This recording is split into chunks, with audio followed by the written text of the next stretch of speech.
अगर ऊप चूक हो जाती, राय विधानसभा में भी हार जाते तो प्रदेश अध्यक्ष का पद नहीं मिलता। ये मिला कि कम से कम इतने प्रचार होते हुए भी, इतनी भीतरघात होते हुए भी, जिस प्रकार से एक मजबूत टीम राय विधानसभा के लोगों ने जो आशीर्वाद दिया है, उसी का ये परिणाम है कि आज एक बड़ी जिम्मेवारी, और ये जिम्मेवारी जो है नाम के लिए तो हो सकती है कि मोहनलाल है, लेकिन ये जिम्मेवारी पूरी राय विधानसभा की, सब आपकी है। इस जिम्मेवारी का श्रेय भी आपको जाता है, क्योंकि राजनीति के अंदर अगर साथी मजबूत है तो नेता मजबूत है। और सोनीपत में बहुत बार ऐसा वाक्य हुए हैं। सोनीपत का राजनीतिक इतिहास भी इस प्रकार का है कि बड़ी जिम्मेवारी होते हुए भी उस नेता को बढ़ने नहीं दिया गया, रोकने के प्रयास हुए, और अपने ही लोग करते हैं। ये कोई नई बात नहीं है, लेकिन मैं ये निवेदन प्रार्थना आप सबसे करूंगा कि एक अच्छा मौका आप सबको मिला है, आप सबको बहुत बढ़िया मौका मिला है, और उस मौके को प्रयोग में लेना, उस मौके की इज्जत को बढ़ाना। मोदी जी भी ये कहते थे कि हमेशा से है ना, मुसीबत को अवसर में बदलो, और बहुत सारे लोगों के जीवन में इस प्रकार का हुआ भी होगा। जब कोई संकट आता है तो उससे कोई ना कोई अवसर अच्छा निकल के आता है।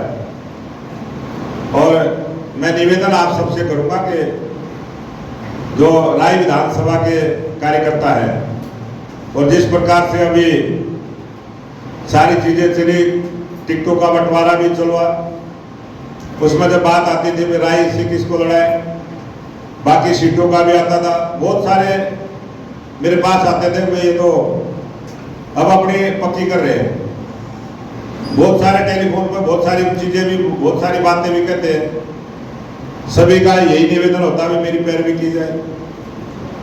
तभी मेरे मन में एक बात आई कि मैं 90 की 90 विधानसभा सीटों पर काम करूं। और जब लोकसभा का चुनाव लड़ रहा था, तब भी कई बार मैंने गांव में भाषणों में भी कहा था कि कोई ना कोई कार्यकर्ता राय विधानसभा से अगला चुनाव लड़ेगा। तो सारी बात मेरे ध्यान में थी, तभी मैंने ये फैसला लिया कि कोई ना कोई कार्यकर्ता राय विधानसभा का चुनाव लड़े। और पूर्व मंत्री बच्चन सिंह आर्य जी पहुंचे, स्वागत। और राय विधानसभा से कोई भी कार्यकर्ता चुनाव लड़े, और मैं पूरे हरियाणा प्रदेश में आपकी ताकत को लेकर घूमूं। 90 की 90 विधानसभाओं में एक मैसेज जाए कि राय विधानसभा के लोग पूरी मजबूती के साथ लगे। राय विधानसभा की जीत आपकी जीत होगी। बहुत सारे कंट्रोवर्सी में ना पड़े। टिकटों का वितरण होगा, किसको मिलेगी टिकट? तो एक कोई मिलेगी।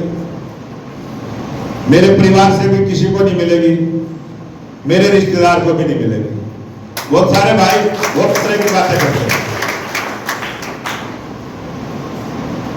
बहुत सारे कहते हैं कि ऊपर जो है बच्चों को भी टिकट दी जा रही है, रिश्तेदारों को भी, मगर मैं उस काम में नहीं बढ़ूंगा। मैं पार्टी के सिद्धांत पर चलूंगा। मैं पार्टी का ऐसा कार्यकर्ता हूं जो पार्टी के पूरे विचार से चलने वाला कार्यकर्ता हूं।